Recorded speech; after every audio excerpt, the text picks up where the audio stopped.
The human mind is a vast inner cosmos, an entire universe laid with hidden landscapes, unconscious shadows, and mysterious forces that shape our lives, even when we are unaware.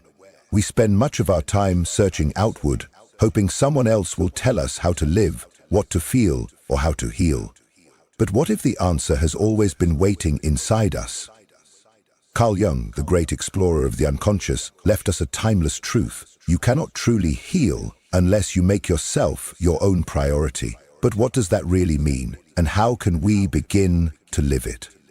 From the moment we are born, we're trained to look outward, to be the good child, the loyal friend, the responsible worker.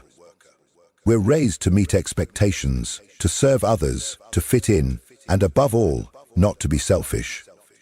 Yet somewhere along that path, we lose something essential.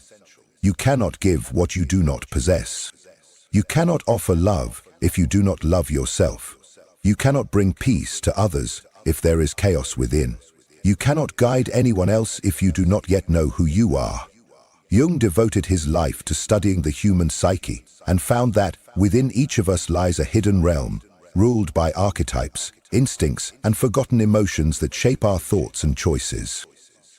One of his most powerful discoveries was the concept of the shadow, the part of ourselves we hide, suppress, or deny. Why do we reject these parts? We were taught that certain feelings are unacceptable, that anger is dangerous, that grief is weakness, and that sadness should be avoided. But Jung warned us, what you resist not only persists, but will grow in size. What you deny subdues you. What you accept transforms you. Prioritizing yourself in healing, then, is not merely about practicing surface-level self-care. It's not just about taking a day off, exercising, or eating better, though those are helpful. It's about something far deeper, a radical return to your own truth. It means confronting your inner world without fear, without masks, without seeking approval from others. It is the courageous act of facing your shadow, of looking into the wounds, the fears, the discomforts you've tried to avoid. And here lies the sacred paradox. When you dare to see yourself clearly, without filters, without judgment, without running, you finally begin to heal. But the truth is, this work isn't easy. We live in a world designed to distract us. We're constantly bombarded by noise, by notifications, comparisons, societal expectations, and relentless demands to become someone we're not. In our attempt to fit in, to be accepted, we disconnect from ourselves. And when we finally try to turn inward, we don't always find peace. We're often met with a terrifying silence, an emptiness so vast, we'd rather avoid it altogether. But here lies the paradox. That very emptiness is not your enemy. It is the sacred space where your true self begins to awaken. To prioritize yourself in order to heal does not mean ignoring others, nor does it mean becoming cold or indifferent. It means something far more courageous. It means you stop waiting for the world to rescue you and begin taking full responsibility for your own healing. It means you learn to listen to yourself, not just your thoughts, but your feelings without guilt. You give yourself permission to feel, to rest, to say no without shame. You begin setting boundaries without fear, and slowly you dare to be who you really are without needing to apologize for it. Carl Jung taught that the path of individuation, the process of becoming your whole authentic self, is neither easy nor quick. It is a slow alchemy of transformation that demands we walk through doubt, pain, and inner crisis. But it is also the only path that leads to true inner fullness. Because when you finally allow yourself to be real, to stop denying any part of who you are, to no longer hide your shadow, to no longer run from what hurts, you discover something extraordinary. Healing doesn't mean erasing your pain. It means integrating it. And in that sacred act of embracing yourself fully, without exception, you find something more valuable than the approval of the world. The quiet, liberating joy of being your most authentic self, deep in the unconscious, beneath logic, beyond surface thoughts. There exists a symbolic world of images, instincts, and patterns silently shaping our lives. Jung understood that true healing isn't about surface-level changes or forced positivity. It is a journey into the very core of our being, a return to the fragmented pieces of our identity we abandoned long ago. This isn't just an intellectual idea. It is an emotional and visceral process. It demands that we face our deepest wounds, those childhood scars we buried under layers of conditioning, unresolved trauma, and the weight of others' expectations.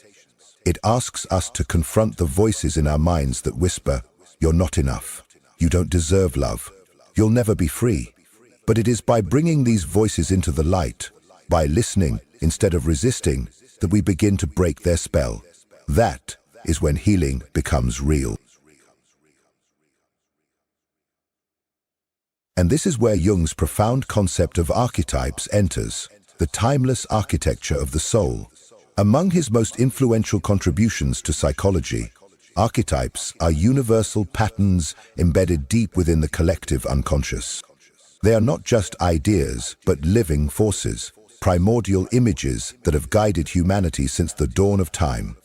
You can hear them whispered through myths, echoed in ancient stories, revealed in dreams. They speak in symbols, metaphors, and sudden flashes of intuition, nudging us toward meaning, though we may not always understand their language. One of the most powerful of these is the archetype of the hero. The hero embodies the human impulse to grow, to transcend. But no hero begins as a savior. Every hero must first descend into the underworld of their own soul. They must walk through darkness, face the dragons of fear, and confront the shadow that dwells within. In real life, this means something strikingly simple, yet deeply uncomfortable. We cannot heal by avoiding our pain. We cannot outrun what haunts us. We must walk through it, feel it, understand it. Only then can we rise above it. But here lies the resistance. Most people fear this inner descent. They choose the familiar, even when it's painful. They stay in toxic relationships, endure soul-crushing jobs, cling to habits that drain their vitality, not because these things bring peace, but because change feels terrifying. As Jung warned, until you make the unconscious conscious, it will direct your life, and you will call it fate. If we refuse to face our inner conflicts, they will find other ways to manifest, through destructive relationship patterns, chronic illness, existential anxiety, or a gnawing emptiness that never leaves. This is why prioritizing yourself is not selfish. It is sacred. It is an act of radical devotion to your own evolution. True healing begins the moment you stop blaming the world for your suffering and begin turning inward with courage. Ask yourself, what patterns keep repeating? What wounds am I pretending not to see? What emotions am I bearing alive? Healing is not a straight path. There will be days when you feel strong and others when you feel like you've fallen backward. But Jung teaches us, nothing is wasted. Every detour, every breakdown, every dark night has meaning in your unfolding. Even suffering, especially suffering, carries within it the seeds of transformation because it is through pain that the unconscious reveals itself, not to punish you, but to awaken you. The wounds you dare to feel become the portals through which your true self returns. Many people spend their lives chasing answers in the outer world, in books, gurus, religions, and ideologies. And while these can serve as guides or lanterns in the dark, the only truth that truly liberates us is the one we uncover within.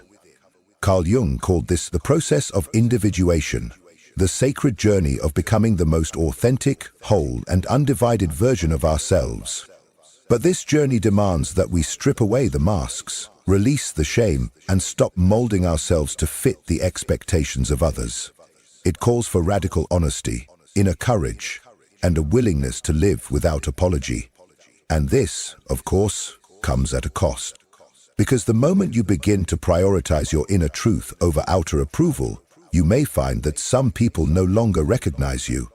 You may encounter rejection, misunderstanding, or even solitude. But that solitude is not punishment. It is the price of authenticity. And what you receive in return is worth far more than what is lost. A deep, unshakable connection with your true self.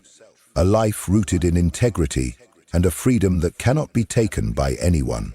The unconscious is not empty space. It is a vast inner ocean, brimming with forgotten messages, broken fragments of our soul, and ancient wisdom waiting to be remembered.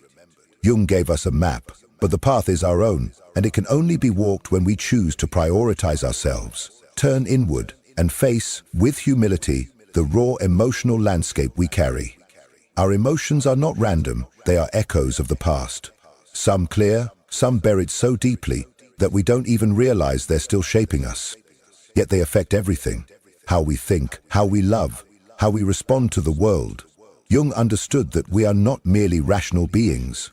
We are vessels of forces that operate beyond the surface of consciousness, energies that quietly shape our fate, even when we think we're in control. One of Jung's most profound discoveries was the concept of the anima and animus, the feminine and masculine energies that reside within every soul, regardless of gender. These are not outer traits, but deep inner polarities.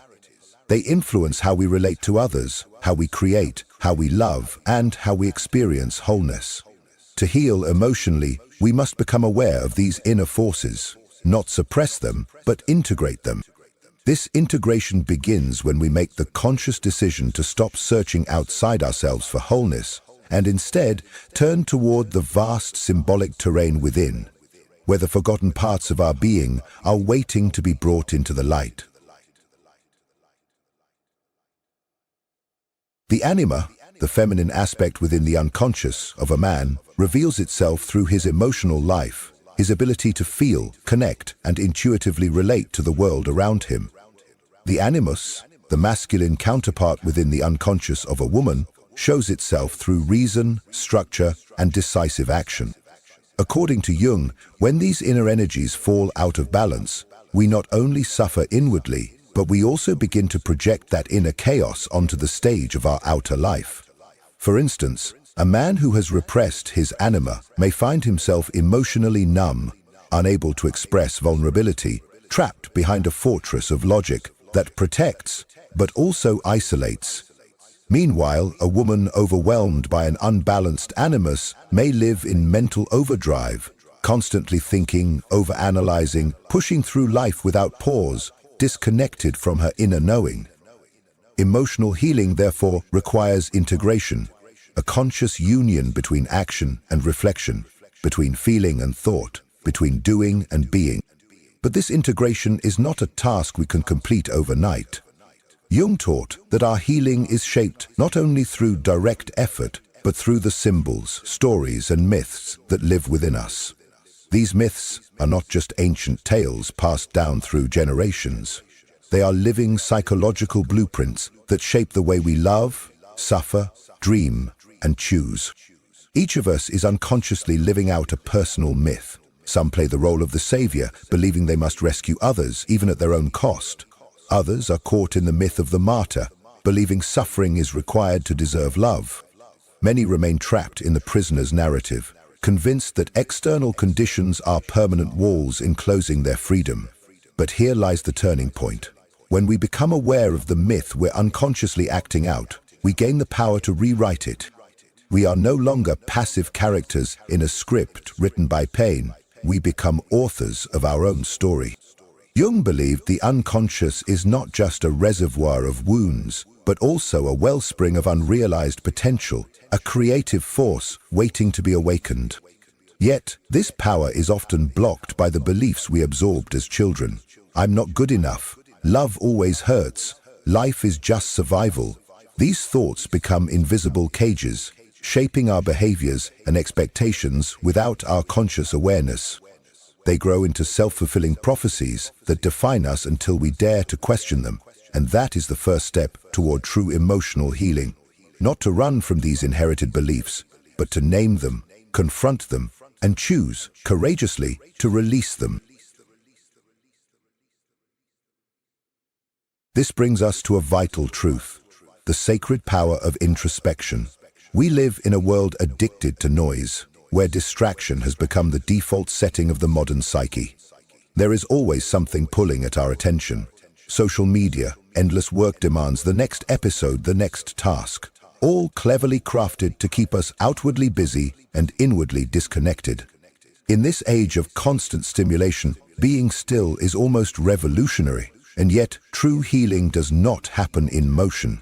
It happens in stillness, in the quiet corners of the soul where we dare to be alone with our thoughts, without filters, without distractions, without pretending. Jung understood this profoundly. Through his method of active imagination, he created a bridge between the conscious mind and the unconscious. Rather than suppress the thoughts and feelings that rose to the surface, he welcomed them, allowing them to take shape as inner figures, images, sensations, and even voices. He did not judge them. He did not run from them. He listened, he watched, he engaged in dialogue. He discovered that beneath every emotion, even the most painful, there lies a hidden truth, a message longing to be heard. When we choose to prioritize ourselves, we give ourselves permission to return to this inner landscape. We begin to see how much of our life has been governed not by authentic choice, but by invisible forces, inherited fears, social expectations, unconscious programming. We start to realize that many of the decisions we thought were our own were actually shaped by others' voices, voices we never questioned. But everything shifts the moment we decide to reclaim our narrative, to no longer let our past, our wounds, or the opinions of others dictate who we are becoming. Change is not instant, but it is inevitable once we begin living from a place of inner truth. Relationships may fall away not because we failed, but because they no longer vibrate at the frequency of our evolution. Some connections will deepen, no longer built on need, but on mutual authenticity. Doors that once felt locked begin to open because we've stopped standing in our own way. But none of this is possible without the courage to put ourselves first, not in selfishness, but in sacred responsibility. Emotional healing is not a poetic wish or an intellectual exercise. It must become a living commitment, because, in the end, no one is coming to rescue us. There are no saviors. No external answer will fill the internal void. The only one capable of walking this path is you.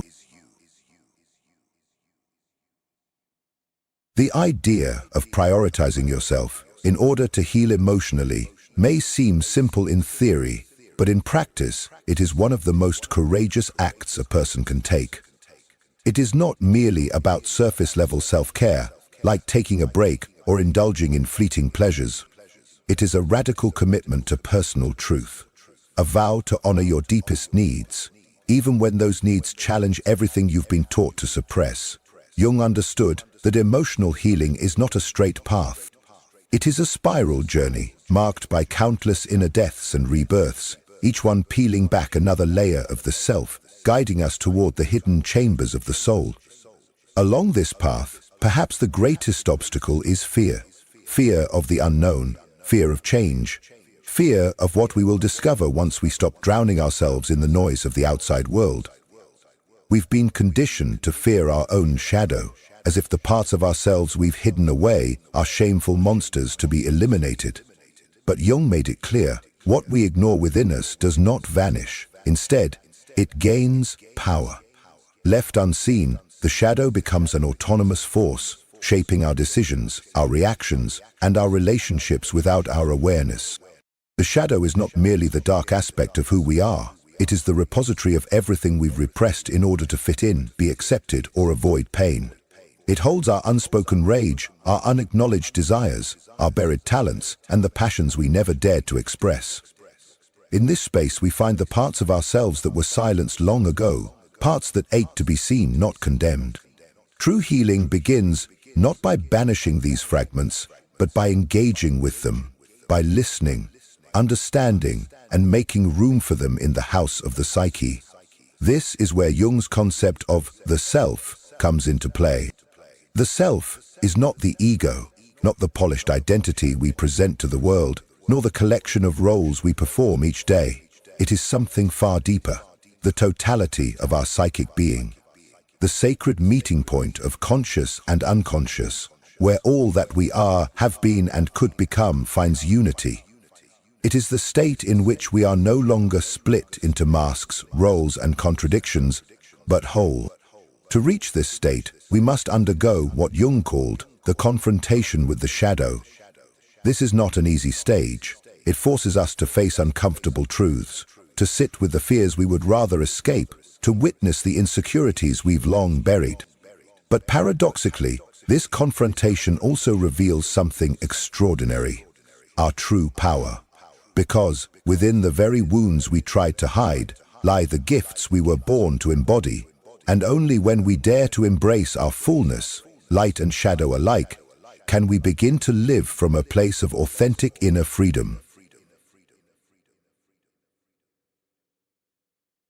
And yet, most people avoid this confrontation with themselves. They cling to the familiar, even if the familiar is filled with suffering, because at least it feels safe. They hold on to an identity shaped by wounds, by past trauma, by limitations, even if that identity has become a cage. They confuse pain with personality. They merge so deeply with their hurt that transformation feels like a threat to their very existence. But Jung understood a profound truth. Real healing does not happen by erasing suffering, but by transforming it, by understanding it, by letting it speak, by using it as the raw material of our evolution. Emotional pain in this view is not an enemy to be silenced, but a sacred messenger asking to be heard. It signals where love is needed. It shows us the places we've abandoned within ourselves. This brings us to the essential question: how do we begin? How do we stop being prisoners of old wounds and truly start prioritizing ourselves? The answer is not a one-size-fits-all formula. Each soul walks a unique path, but there is one universal beginning. The first step is always awareness. We cannot change what we refuse to see. We cannot heal what we continue to deny. Healing starts with brutal honesty, with the courage to face ourselves without filters, without justification, without the masks we've worn for survival. It means questioning our deepest beliefs, challenging the stories we've inherited about who we are and what we're allowed to become. It means stopping the endless search for external answers and beginning to trust the quiet voice within. Prioritizing yourself means stopping betraying your truth for the comfort of others. It means no longer postponing your joy out of fear of judgment. And when you take that step, you begin to notice what was once invisible: how you speak to yourself, how you hold or withhold your emotions, how much you've allowed yourself to feel, express, and create. You start to recognize that many of your emotions do not belong to you. They are echoes of generations before you, inherited pain, unconscious patterns passed down like heirlooms. And here lies one of Jung's most powerful revelations: the idea of the collective unconscious. We are not isolated beings. We are threads in a vast tapestry of ancestral memory, cultural conditioning, and shared psychic energy. Much of what we carry isn't just ours, it's the residue of our lineage, our society, our world. To heal, then, is not merely a personal act. It becomes a sacred offering to the collective. Every time you break a pattern, question a belief, or release a trauma, you send ripples through the web of humanity. You open a new path, not just for yourself, but for others to follow. You become living proof that a new way of being is possible. This is the deeper power of prioritizing yourself. It is not selfishness. It is not emotional detachment. In truth, it is the most generous thing you can do for others. Because only when you are inwardly balanced can you bring balance to the world. Only when you've tended to your own wounds can you stop projecting them onto those around you. And only when you have transformed your pain into wisdom can you finally stop repeating the same stories of suffering and begin writing something entirely new. And still, fear lingers. Fear of letting go of what's familiar. Fear of what might unravel when we finally dare to live from our truth. But Jung made something very clear. Fear is not a sign to stop. It is a sign that we are standing at the threshold of transformation. It is the guardian at the door of change, testing whether we're truly ready to leave the mental prison we've inhabited and step into the unknown landscape of possibility. When we feel fear rise, it does not mean we're doing something wrong. It means we're approaching something real. It means we're inching closer to the truth within us that has long been silenced by habit, expectation, or survival. And healing begins the moment we choose to look within, not with fear, not with judgment, not with justification, but with presence. Because healing is not an event. It is not a single moment of clarity or a destination we arrive at. It is a lifelong path, a sacred process where each day we choose to be a little more awake, a little more ourselves, a little more whole. And in this process, one question inevitably arises. What parts of ourselves have we abandoned along the way? Jung spoke of individuation as a journey of shedding, the gradual peeling away of layers imposed by others, so we might rediscover who we were before the world told us who to be. This path is rarely easy. From an early age, we're taught to shape ourselves to meet expectations, to shrink, contort, and perform for approval. In doing so, we trade pieces of our soul for belonging. Some of us sacrifice our sense of wonder, our playful curiosity, our freedom to make mistakes without shame. Others abandon their deepest dreams, tucking them away in order to earn love, safety, or recognition. But here is the truth. Those lost parts never truly vanish. They sink into the unconscious, like forgotten treasures buried beneath the surface, waiting to be remembered, waiting to be called back home. This is why so many people, even those who appear successful or stable, carry a quiet emptiness within. They may have built a life that looks complete from the outside, accomplishments, relationships, a place in the world, but something still aches. That ache is not weakness. It is not failure. It is the voice of the essential self, the part that was once left behind, now rising to be heard. And when we begin to listen, we begin to return, not just to who we were, but to who we are meant to become. Emotional healing, then, is not merely a release from the pain of the past. It is an act of sacred retrieval. It is the journey of returning to what once made us feel alive, to the soul-nourishing essence we abandoned when the world told us what was right. It is remembering what once ignited our spirit before logic and duty silenced our fire. It is the reclamation of the forgotten parts of ourselves, the passions we buried, the desires we dismissed, the dreams we traded to become who we were told we should be. But this reclamation does not happen passively. It requires deliberate inner work, an honest exploration of our feelings, our wounds, our longings. It demands the courage to face the unsettling truth that in many ways we have become our own jailers. We've told ourselves stories to justify our unhappiness, our inertia, our repetition of the same painful patterns. Jung knew that the unconscious is not our enemy. It is a powerful ally, but only if we dare to listen. To do that, we must learn its language, one written in symbols and spoken through dreams, through repetitive emotional patterns, through visceral reactions that seem to arise from nowhere. If we keep finding ourselves in painful relationships, in cycles of conflict, or in a restless search for meaning, it is not a coincidence. These are not random misfortunes. They are messages. They are the unconscious knocking at our door, asking to be heard. And yet, instead of listening, we often choose distraction. We fill our lives with noise, endless work, screens, obligations, not because we are too busy, but because feeling can be terrifying. But what we avoid does not disappear. It gathers. It intensifies. It begins to take form as anxiety, as depression, as chronic dissatisfaction that no success or approval can soothe. It may erupt as a crisis or as an inexplicable sense of being lost. And in those moments, we are offered a choice: continue to turn away or finally turn inward. To prioritize yourself in order to heal means choosing the second path. It means allowing yourself to feel without fear, to witness your wounds without shame, to honor your experience without minimizing it. It means asking the questions we often avoid. What do I truly want? What truly brings me joy? What silently aches within me? This journey inward is not easy, but it is deeply transformative. As we reconnect with ourselves, we begin to see how many of our choices were shaped by fear, not love. We see how often we betray ourselves to avoid disappointing others. We realize that the life we've built may reflect who we were told to be, not who we actually are. And that realization leads to something essential: responsibility. Healing does not mean blaming others for our wounds. It means taking ownership of what we do with them now.